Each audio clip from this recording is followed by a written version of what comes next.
Subscribe to Man Told for more stories. Now, let's begin this one. The business class ticket had two names, Claire Bennett and Alex Moore, my wife's ex-boyfriend. And the one who paid for it all was me. This morning, standing in the middle of Denver International Airport, the PA kept calling the flight to Santorini.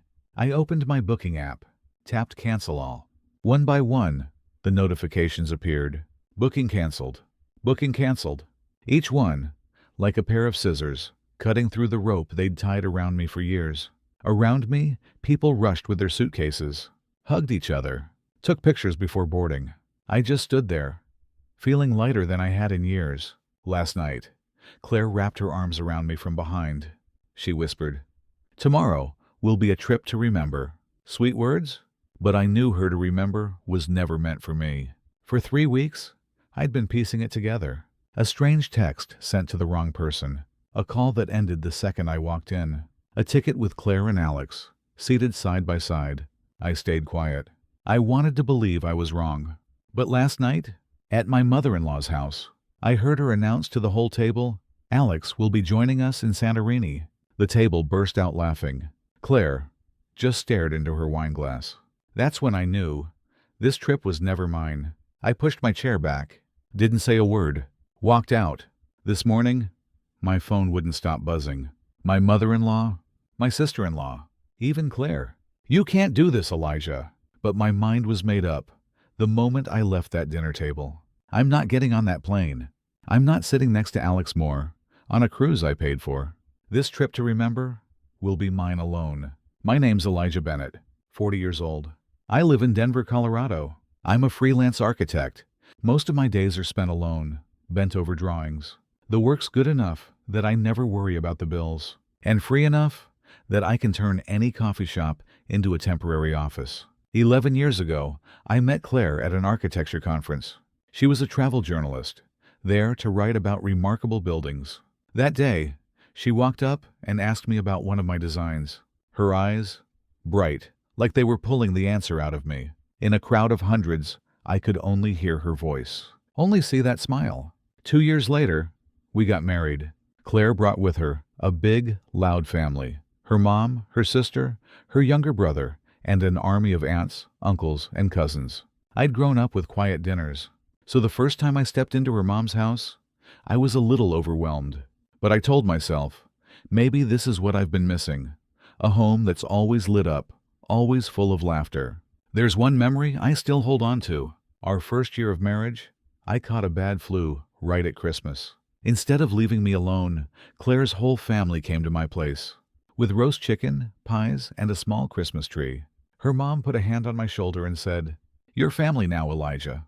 That night, I sat wrapped in a blanket, sipping hot cocoa, listening to laughter fill the room. I thought, I've found a real family. But over time, that warmth began to change. They got used to me paying for most things, fixing the roof, birthday parties, concert tickets. Claire would brush it off with a laugh. "You make more money. Think of it as sharing the joy." I didn't want to keep score, so I nodded. The one thing I wanted was a trip, just the two of us. Once, no one else. We'd promised each other that for our 5th anniversary, but every time we started planning, some family thing came up. The promise slipped away, like sand through my fingers. Then this summer, Claire sat beside me one evening. Her eyes lit up, just like when we first met. "Let's go to Santorini, but with the whole family. You can cover the flights and the villa, right?" I paused, then nodded, thinking, maybe even if it's not private, I could still make it special. I booked business class for everyone, a villa facing the sea in Oya, a private boat to watch the sunset over the Aegean. The total cost, almost as much as the new kitchen I'd been planning. But I didn't mind.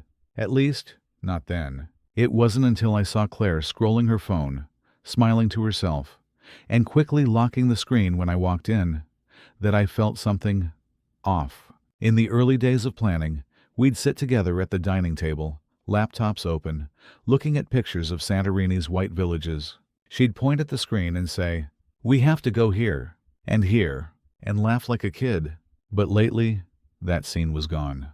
Now she sat alone in the living room, her face lit by her phone. When I walked in, she'd flip it over and smile, just checking the itinerary. The itinerary I'd made. The guest list kept growing. First her mom, 2 sisters, and brother. Then a high school best friend I'd never met. Then an old coworker Claire said I'd like. Super funny. Each time I got a notification for another ticket, she'd wrap her arms around my neck and laugh. "You're great at making things work. One more person won't hurt." I wanted to believe her. Told myself, it's family. As long as they're happy. One Friday night, I went to her mom's for dinner. The kitchen smelled of roast chicken, the clink of knives on cutting boards, the TV murmuring in the living room. I was pouring water when I heard Jenna, Claire's younger sister, say to someone, "Can't believe Alex is coming. That's gonna be fun." I froze. For a moment, the sound of chopping in the kitchen faded. I walked into the living room, pretending to look for a glass. Jenna glanced at me, bit her lip, then changed the subject. "Alex who?" I asked. "Oh, just a friend of Claire's," she said, voice higher than usual. The name Alex wasn't new to me. He was Claire's college boyfriend. The one she'd told me was long in the past. That night, back home, I lay next to Claire, but the space between us felt like a mile. She slept soundly. I stared at the ceiling. Jenna's words replayed in my head. The next morning, I pulled up the flight booking. No Alex on the list, but Claire's business class ticket read, "Travel companion, TBD." I sat there for a long time. Part of me wanted to believe it was a placeholder for someone in the family. The other part whispered, "You know exactly who it's for." I closed the laptop. Outside, the city was glowing in the summer sun. But in my mind, that empty seat next to Claire was already reserved.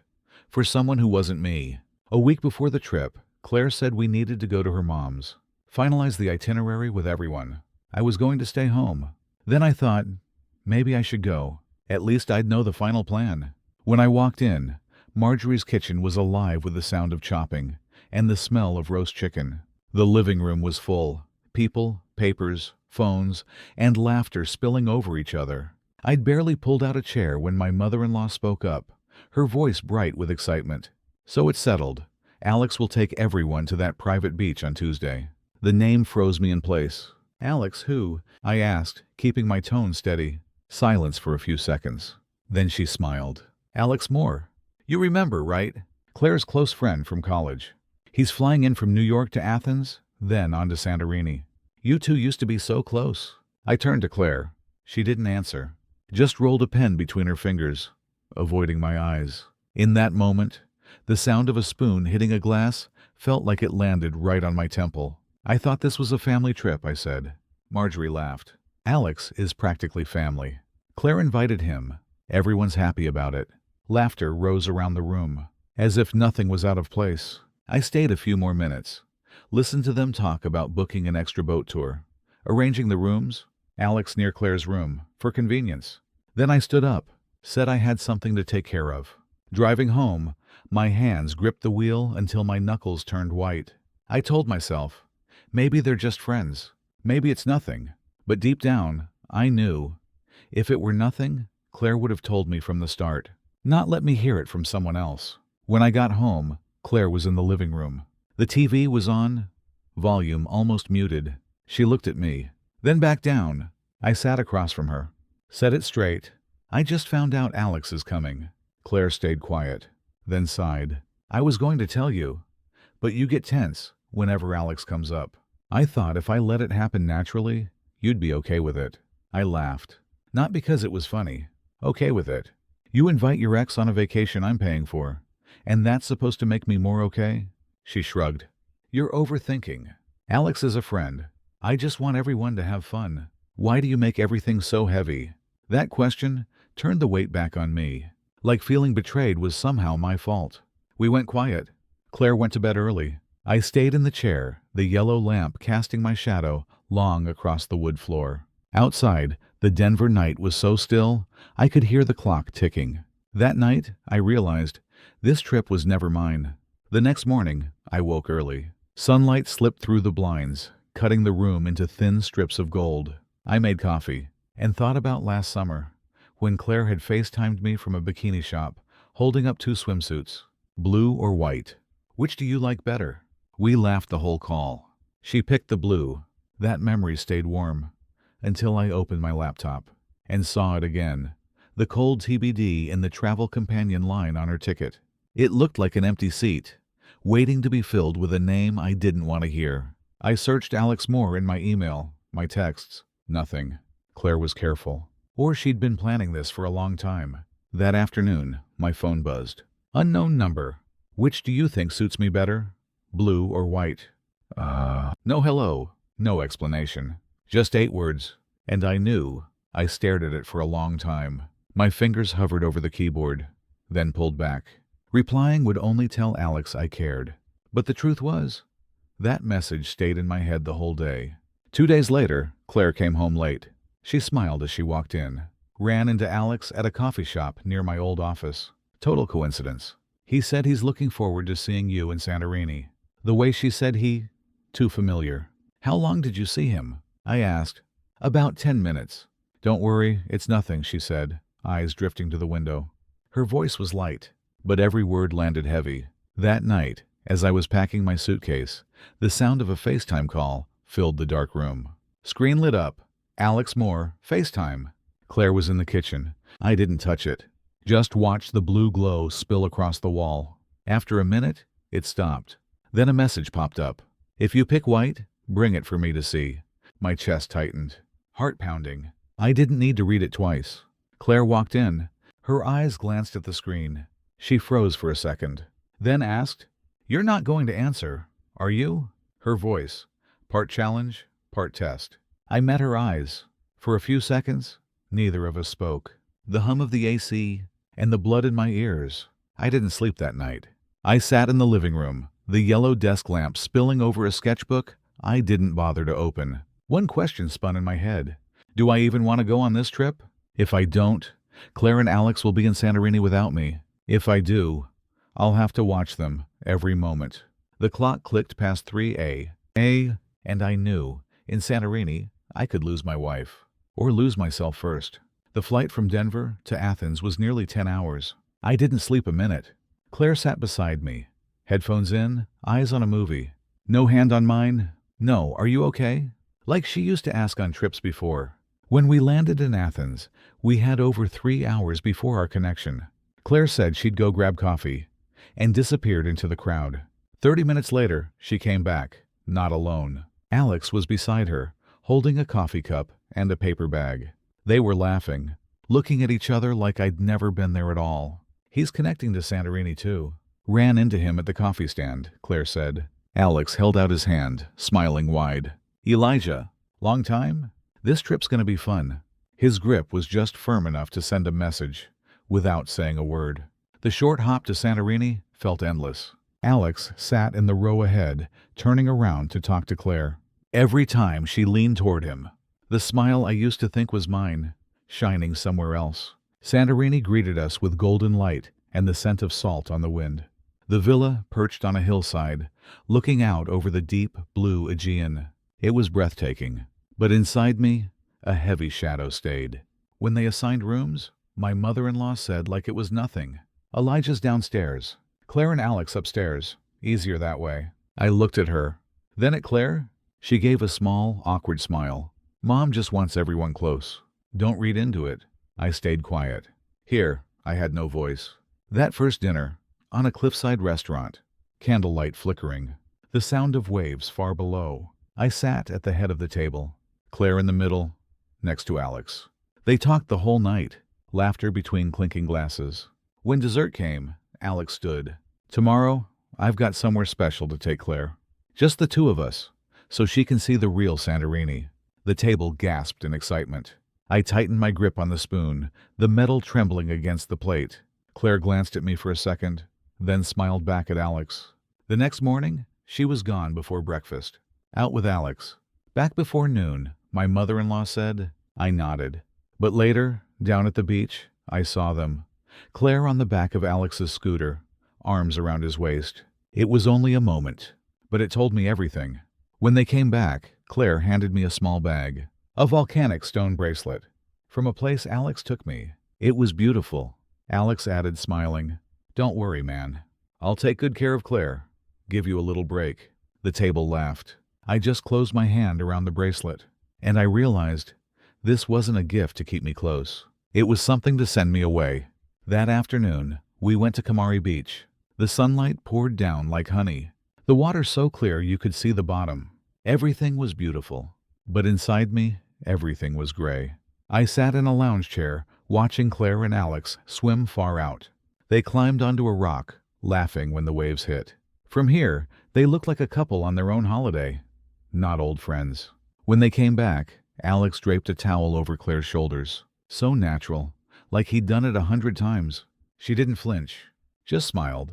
That night, I heard laughter from upstairs. Their balcony was lit, golden light spilling down. I couldn't make out the words, just the clink of glasses, and a chair scraping the floor. I stepped into the courtyard, looking up, their shadows close together on the white wall. I was about to go up when my mother-in-law called from the kitchen. "Elijah, can you give me a hand?" When I looked up again, the balcony was empty. The next day, Alex organized a kayak trip around the bay. I wanted to go, but my mother-in-law said, "Two to a boat. You should rest at the villa." Down at the dock, I saw them in one kayak, paddles in sync, their laughter carrying over the water. I watched until they disappeared behind a cliff. It felt like something of mine had been taken, hidden somewhere I could never reach. That night, dinner at the villa's terrace, the air thick with salt and jasmine. Alex poured wine for the table, then looked at Claire and said, half joking, "You're a lucky man, Elijah. Not everyone gets to share Santorini with Claire the way I do." The table laughed. I laughed too, thin, like a thread ready to snap. Late that night, I passed the hallway upstairs. Their door was ajar, blue light spilling from a phone screen. Alex's voice, low and close. "Told you, you look better in blue." A pause. Then Claire's soft laugh. I leaned against the wall, fingers digging into my palms until my nails left marks. The next morning, I saw Alex's phone on the porch table. The screen lit with a notification. One new photo from Claire, private. I didn't touch it. I didn't need to. The pieces were already in place. At breakfast, Alex raised his glass. "Thanks for coming, everyone, but especially Claire. Without her, Santorini would never be this beautiful." The table clapped. I raised my glass too. But I knew the confrontation was coming. Day 5 in Santorini. The sky was a deep, flawless blue. My mother-in-law suggested a sunset cruise. Claire agreed instantly, but I caught her glance toward Alex, like she was waiting for silent approval. From a moody bay, the boat cut through the water. Spray hit the sides. The air was thick with salt and heat. Santorini rose in the distance like a living postcard. But to me, it felt like a painting slowly being torn apart, one corner at a time. Claire and Alex sat at the bow, their heads close together for selfies, her hair brushing his shoulder. Each time the boat swayed, his hand found the small of her back, part steadying, part claiming. When we stopped in a quiet cove, Alex leaned down, whispered in her ear. She nodded. Then they dove into the water, swimming far from the group. I borrowed the captain's binoculars. Through the glass, they stood out against the deep blue. Alex's hand was on her cheek. The other rested lightly at her hip. She didn't move away, didn't lean back, just looked at him with eyes I couldn't read. Then, he looked straight toward the boat. Even from here, I saw the faint curl of his smile, as if he knew I was watching. A wave rose up and blocked my view. When it passed, they'd turned their backs, swimming toward shore. The sun dropped into the Aegean, burning red. Its light painted everyone's skin in soft gold. The group cheered, glasses clinked. But for me, every laugh was another crack in a wall that was ready to fall. Back at the villa, Claire said she'd change before dinner. I sat and counted the minutes. 10, 20, 30. I climbed the stairs. The hallway was dim, lit only by the warm glow spilling from Alex's door. Inside, laughter. Claire's voice. Familiar and warm, but not for me. I stepped closer. The door was unlocked. When my hand touched the cold knob, a voice inside, low, close, said, "Lock it." A soft click. But the loose hinge let the door open just enough when I pushed. Warm light fell over two figures. Claire's back to me, hair loose, shoulders trembling. Alex stood close, one hand on the wall beside her head, the other on the bare skin of her back, framed by an open dress. The space between their mouths. One breath. "You know? Here, Things don't have to be like they are at home, Alex murmured. Claire was silent, her hands clasped in front of her chest. Then, as if sensing me, she looked up. Her eyes met mine through the crack in the door. She froze. Her lips parted, as if to speak, but too late. I pushed the door open. The hinge groaned. Alex turned, that faint smile curling again. Elijah! Perfect timing. We were just talking about the future. I stepped in. Each footfall creaked on the wood. The air smelled of Claire's perfume and leftover wine. The ceiling fan turned so slowly I could hear each tick. We need to talk, I said to Claire. She stepped back, shoulders against the wall. It's not what you think. Alex cut in. Voice steady? Sure. It's exactly what you think. The question is, what are you going to do? Walk away now? Or stay and watch her choose? The room seemed to shrink around us. I looked at Claire. Her eyes shimmered, not entirely joy, but nowhere near the remorse I'd hoped for. I took a breath, tasting the salt drifting in from the open window. You've already chosen. I don't need to hear more. I turned, stepped into the hall. The weak yellow light buzzed overhead. Alex's soft laugh followed me out. Down in the courtyard, the night wind was sharp with jasmine and salt. Above, Santorini's sky was crowded with stars. Beautiful, in a way that felt cruel. I sat on the stone steps. My palm still held the chill of that doorknob, the mark of a moment that had split my life in two. That night, I knew. Tomorrow's sunrise would never be the same. The next morning, Santorini blazed under the early sun. Light poured through the villa windows, washing the white walls, turning the courtyard into a living painting. But inside me, the colors were gone. Only a dull, gray haze over everything. Claire sat at the breakfast table, hair damp, drops of water still clinging to it. Alex sat across from her, telling my mother-in-law something that made her laugh. I pulled out a chair, sat down. No one looked at me. No one asked about last night. Just the sound of a spoon tapping against porcelain. Steady, like background music, meant to erase every trace of discomfort. Some breakfasts. The sound of a spoon is louder than any apology you'll never hear. I barely touched my food. The conversation circled around today's plans. Oya, Fira, the beaches. Claire never once looked my way. I asked, "Did you sleep well?" She nodded. Yeah, one small word.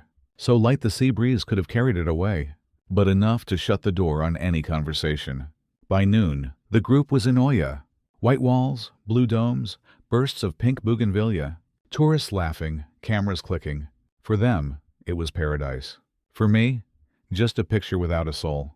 Alex walked ahead with my mother-in-law. Claire stayed beside him, leaning in to laugh at something he said.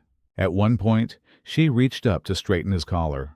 A small gesture, but sharper to me than anything else on that street. I closed the gap. Claire, we need to talk. She stopped. Her eyes flickered, then turned cold. Not here. Not now. And she walked away, leaving me standing in the middle of Oya's living postcards. Back at the villa, I claimed a headache and stayed behind while they went to dinner by the harbor. The sea was deep blue under the fading light, waves breaking steady. I sat alone on the balcony, trying to hear the wind instead of my own thoughts. My phone buzzed, a text from Claire. "You're making me embarrassed in front of everyone. Don't ruin Mom's trip." No explanation. No ownership. Just blame, as if I was the one causing trouble. When they came back, Alex's laugh reached me before the door opened. Claire followed behind, avoiding my eyes. Alex glanced at me, the corner of his mouth curling. I didn't answer, but inside, my decision was set. And this time, there'd be no sidestepping. I waited until the last footsteps faded into their rooms. The villa sank into silence, broken only by the far-off surf and the wind brushing the window frames. My hands clenched until my knuckles went white, my chest heavy, like someone had set a stone on it. Every step toward Alex's room thudded with my own heartbeat. No knock. I turned the handle, pushed the door. Warm light stretched Alex's shadow long across the wall. He was taking off his watch. Looked up. Elijah. Couldn't sleep, he said, as if we were about to talk about where to have breakfast. I stepped in, closed the door. We're going to talk about Claire and about last night. Alex leaned back in his chair, arms crossed. Go ahead, but I can tell you now, you won't like the answer. I trusted you, I said. my voice rough. And you stabbed me in the back. His mouth twitched. You lost her back when you still thought you were holding on. I just stepped in when the gap was big enough. The door behind me opened. Claire stood in the frame, wrapped in a thin coat. The light split us into two shadows that didn't touch. "What's going on?" she asked quietly. I met her eyes. "I just want to know, did it ever cross your mind to tell me the truth?" She was silent. Alex tilted his head, eyes still on her. Finally she spoke, slow, each word dropping like a pebble into water. "I set sail a long time ago. You're just still standing on the shore." The salt in my mouth was sharp as I swallowed. I nodded. "Then it's clear." I turned to Alex. "Hope you're a strong swimmer, because the wave you're catching won't be as gentle as you think." I left without looking back. Outside, the night air was cold off the sea, colder than the space inside me. The waves kept breaking, as if they didn't care what they'd just carried away. I stood at the doorway, my hand resting on the strap of my backpack. The hallway ahead was dim, lit only by the nightlight spilling from Claire's room at the far end. The door was slightly ajar. I couldn't hear anything but the waves in the distance. My heartbeat was slow, heavy. Part of me wanted to walk over, knock one last time, and ask if it was really over. But I remembered the look in Claire's eyes last night, calm, like the sea after the wind has left. And I knew the answer wouldn't be any different. At sunrise, I stepped into the courtyard, left the keys on the wooden table. No note, no goodbye. The road down to the pier was still damp with morning dew. The smell of salt clung to my jacket. As the ferry pulled away, Santorini drifted into the distance, white, blue, dazzling, like a painting in a museum, beautiful enough to keep, but no longer something you could touch. Before the boat left the bay, I bent down and picked up a small stone from the dock, dropped it into the water, watched it sink, until the surface was smooth again. Like a memory disappearing, no sound, just ripples fading into nothing. Up on deck, the wind stung my eyes. I didn't wipe them. Let the wind take it, as if it knew how to carry away the words I never said. I remembered what Claire told me. I set sail a long time ago. Maybe I'd been standing on the shore, calling to a ship that never planned to return. I thought I was waiting, but I'd only been staring into emptiness. In the days that followed, I didn't reach out to her. I didn't look for Alex. I deleted most of the photos, kept only one from our first trip together. Not to keep hope alive, but to remind myself there was a time like that, and that some things, no matter how brief, are still worth remembering. I started over with small things. Morning coffee, running, playing the old songs I used to avoid. One day, I realized I didn't hear Claire in every lyric anymore. It was just me and the music. One evening, I sat on the balcony of my new apartment.